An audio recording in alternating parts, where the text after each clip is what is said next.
everyone. Welcome to our YouTube channel of St. Wilfrid's College of Arts, Cover Science, Panvel. My topic is recruitment and selection, that is in part 5. And in that, a subtopic on which we will be discussing the whole session today is orientation in HRM. Myself, Assistant Professor Tapasya Patil, St. Wilfrid's College of Arts, Commerce, Science, Panvel.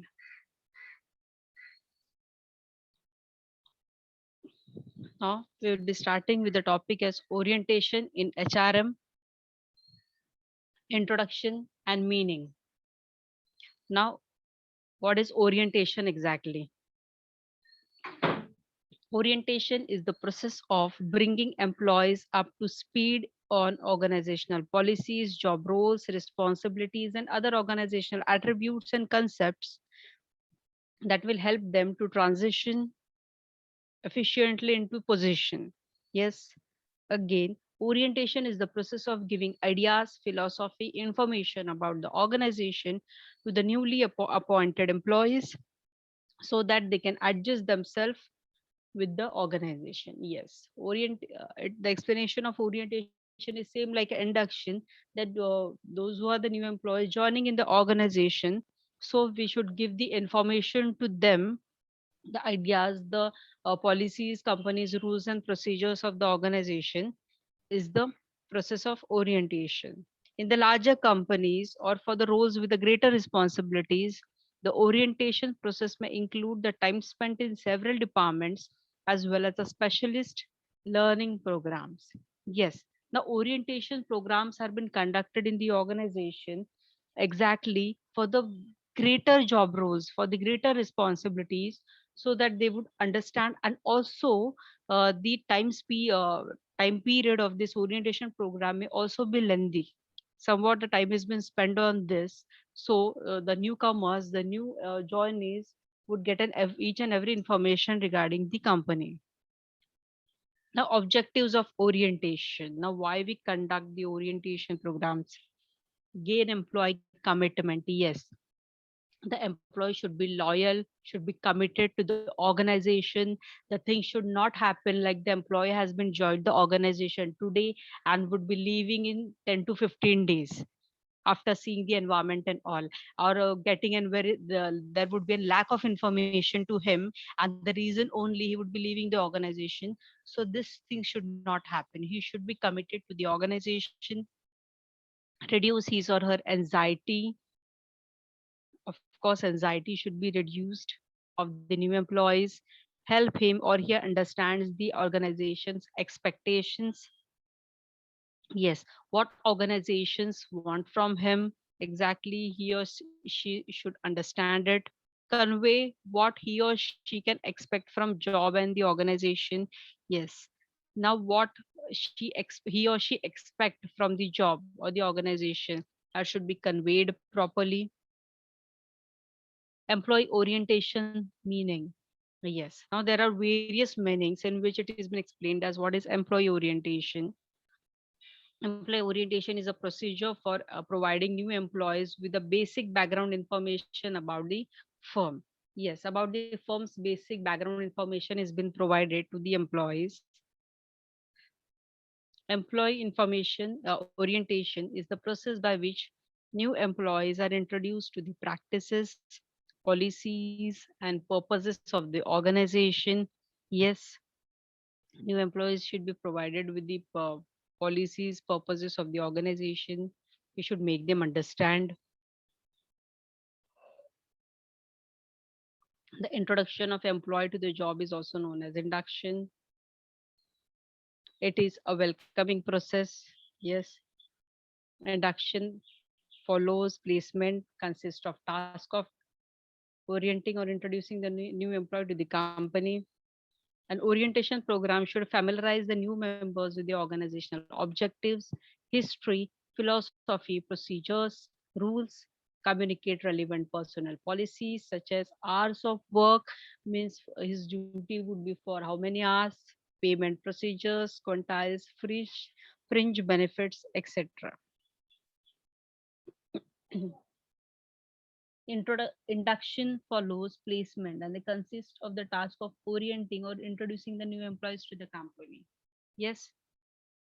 Now, so orientation may be done by now orientation would be done by whom? Yes. Now we could see orientation may be done by the supervisor, the HRM staff, or some combination. Yes. See the boss of the new employee, they would give the introduction regarding company to them. The orientation regarding the company to them. It may be formal or informal depending on the size of the organization. Yes, depending on the size of the organization, that would be dependent that the orientation would be formal or informal. It covers such things. Now, what all things would be covered in the orientation program? That are the organization objectives, history, philosophy, procedures, rules, HRM policies and benefits, and fellow employees. Yes, company's history should be well known to them. What are the company's mission and vision? Goals should be known. Philosophy, procedures, rules, policies, and benefits regarding everything regarding compensation, working and all, their job and all, and fellow employees. Next, learning the organization culture. Culture includes long-standing, often unwritten rules about what is appropriate behavior. Socialized employee know how things are done, what matters, and which behaviors and perspectives are acceptable.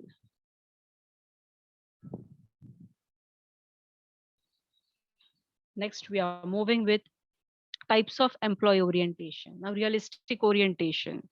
Now, these people are attracted to occupations that involve physical activities requiring skills, strength, cooperation, like forestry, farming, agriculture.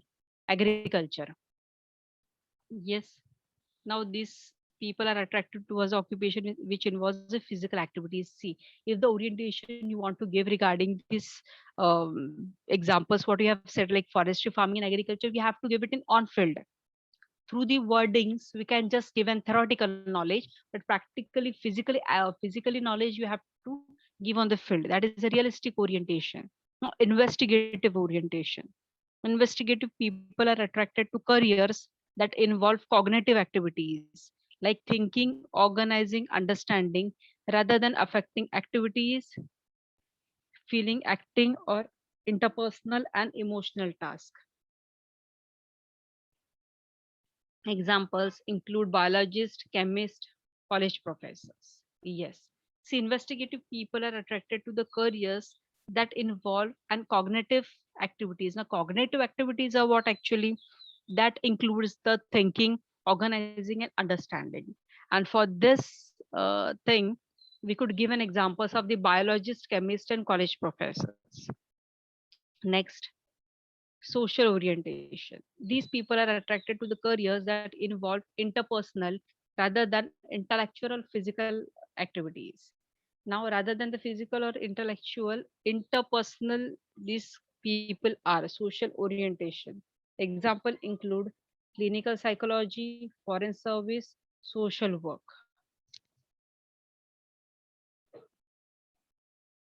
Next, conventional orientation.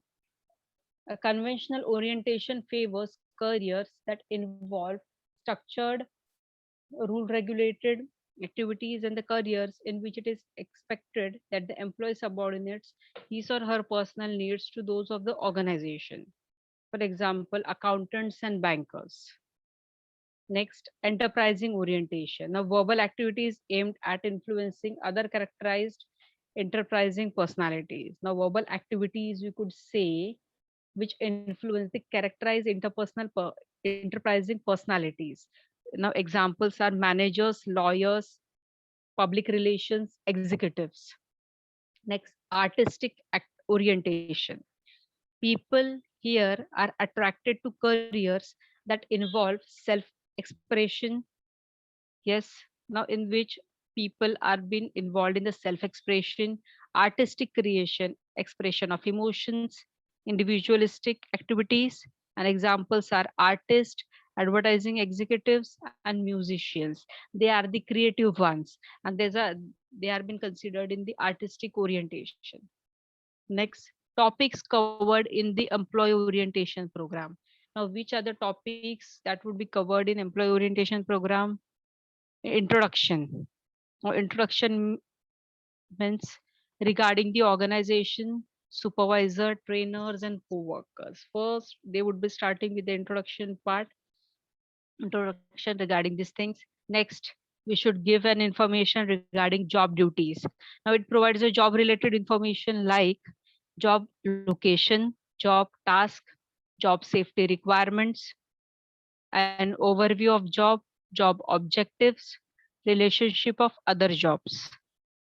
Next, organizational issues.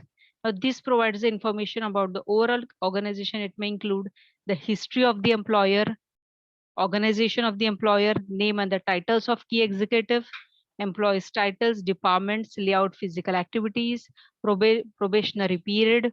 Probationary period means the period of the employee being hired in the organization and who has been not yet done in permanent, but on the probation period, that of 3 months, 4 months, 2 months of probation period. In this period, if the employee doesn't suits for the organization or doesn't work well, so he could be terminated.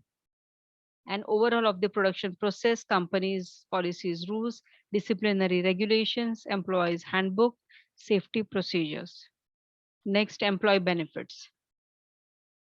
This part provides information about the benefits that are offered by the organization like pay skills, yes, pay days, vacations, rest break, training and education, benefits, counseling, housing facilities, insurance benefits, retirement program, employer provided services for the employees, rehabilitation and program. Now the CEO's role in employee orientation.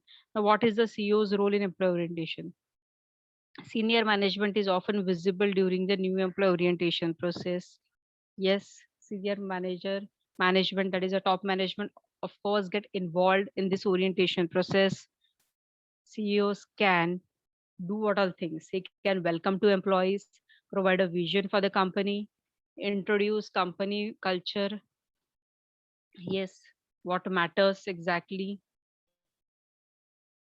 convey that the company cares about its employees, list some new employee anxieties, and help them to feel good about their job choice. Now, CEO can play the role for this. Next, orientation process properly designed should serve the following purpose. Now, what are the purpose for which the orientation program is properly been designed? Make the new employee feel welcome and at home and a part of a team. Make sure the new employee has a basic information to function effectively, such as email access, personal policies, benefits, what the employer expects in terms of work behavior. Yes, this is our purpose. Help the new employee understand the organization. Also help the new employee to understand the organization in broad sense. Start the person on the process of becoming socialized into the firm's culture and ways of doing things. Help the newcomer to overcome his natural shyness and nervousness he may experience in meeting new people. Yes, integrate the new employee in the organization and develop a sense of belongingness. Supply information about the nature of workforce, conditions of service, welfare facilities, minimize the reality shock of new employees, and initiate the socialization process of employee into organization. Thank you.